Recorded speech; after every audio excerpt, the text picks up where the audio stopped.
Holy Week or Easter Week. Rewritten by Mary Cowley Takaoka, mostly taken from the Gateway Bible. Timeline from Palm Sunday to the Resurrection. Part 4.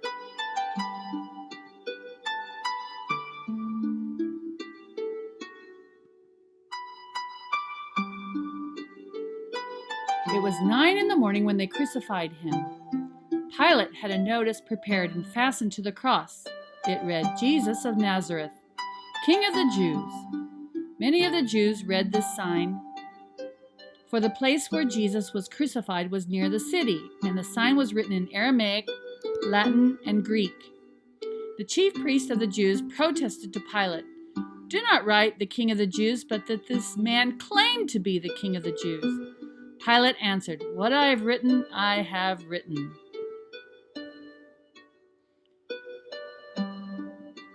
"Father, forgive them, for they know not what they do," Jesus said.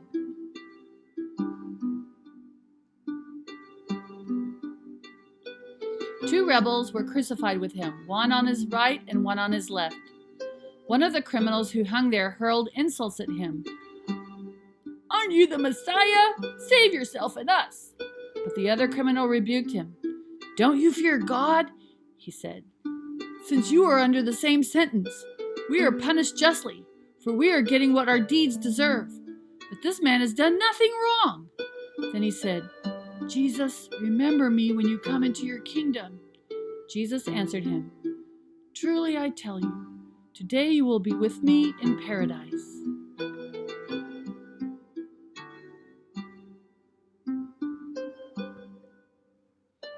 Near the cross of Jesus stood his mother's sister Mary, Mary the wife of Clopas, and Mary Magdalene. When Jesus saw his mother there and the disciple whom he loved standing nearby, he said to her, "Woman, here is your son," and to the disciple, "Here is your mother." From that time on, the disciple took her into his home. There, they offered Jesus wine to drink, mixed with gall, but after tasting it, he refused to drink it.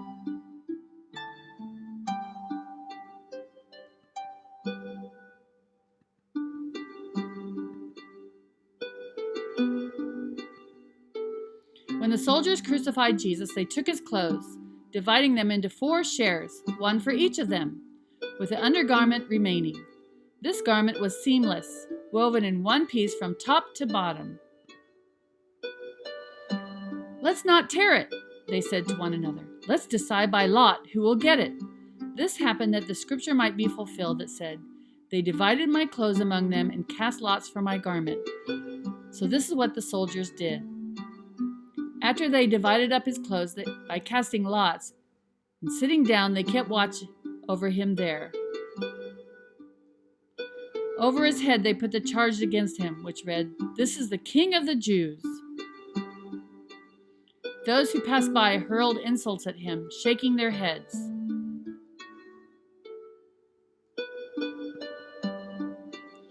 And saying, "You who are going to destroy the temple and build it in 3 days, save yourself. Come down from the cross, if you are the Son of God."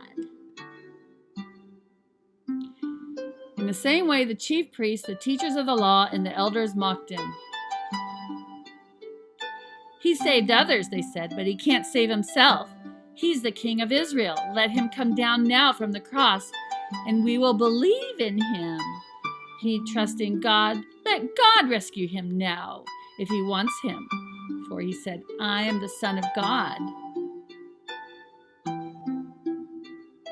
In the same way, the rebels who were crucified with him also heaped insults on him.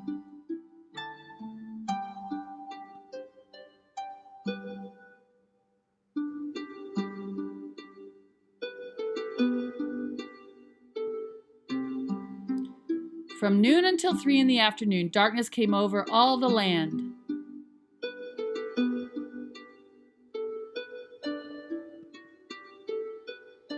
About 3 in the afternoon, Jesus cried out in a loud voice, "Eli, Eli, lema sabachthani," which means, my God, why have you forsaken me?"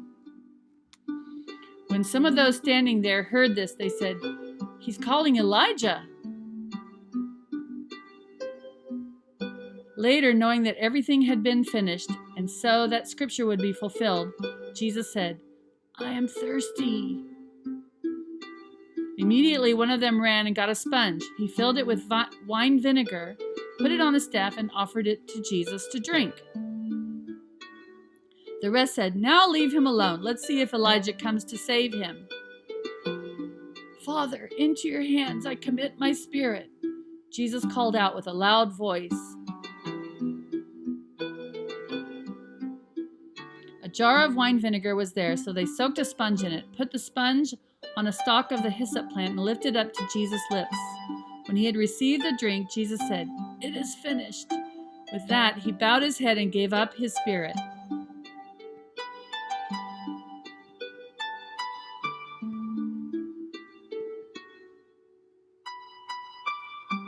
And when Jesus had cried out again in a loud voice, he gave up his spirit.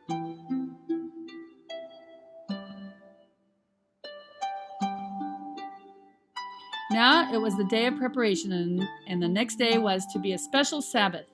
Because the Jewish leaders did not want the bodies left on the crosses during the Sabbath, they asked Pilate to have the legs broken and the bodies taken down. The soldiers therefore came and broke the legs of the first man who had been crucified with Jesus, and then those of the other.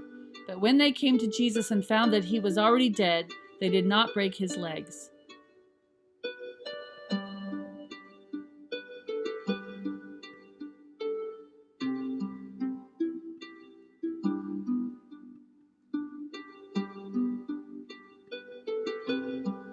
Instead, one of the soldiers pierced Jesus' side with a spear, bringing a sudden flow of blood and water.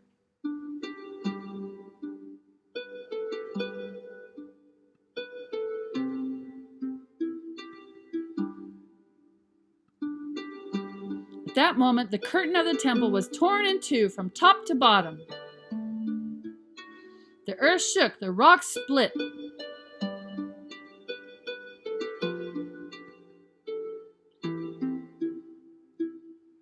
And the tombs broke open. The bodies of many holy people who had died were raised to life. They came out of the tombs after Jesus' resurrection and went into the holy city and appeared to many people. The man who saw it has given testimony, and his testimony is true. He knows that he tells the truth, and he testifies so that you may also believe. These things happened so that the scripture would be fulfilled. Not one of his bones will be broken. And as another scripture says, they will look on the one they have pierced.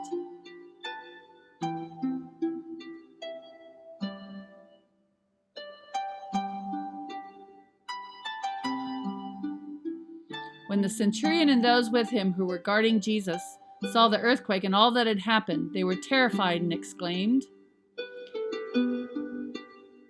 "He really is the Son of God."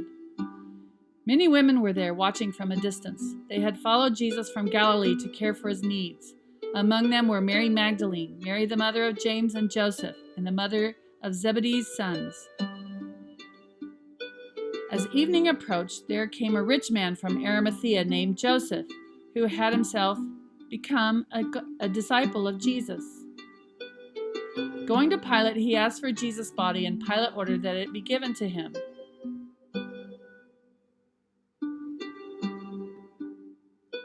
Joseph took the body, wrapped it in clean linen cloth, and placed it in his own new tomb that he had cut out of the rock.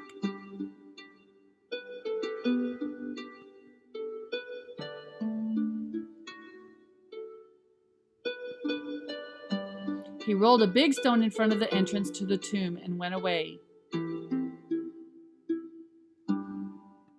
Mary Magdalene and the other Mary were sitting there opposite the tomb.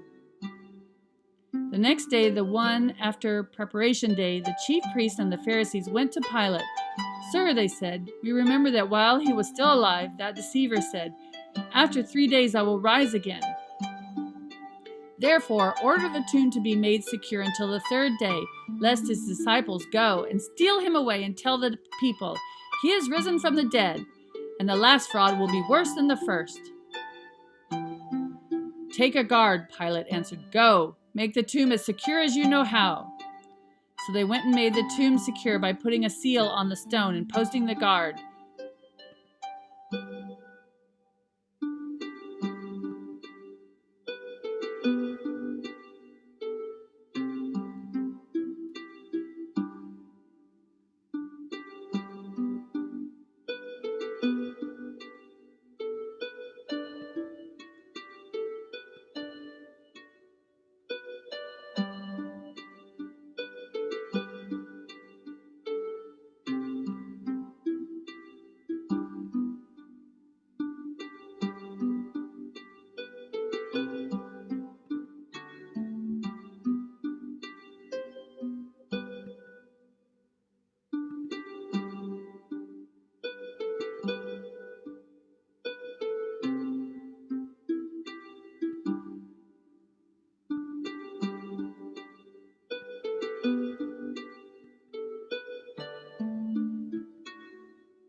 To be continued.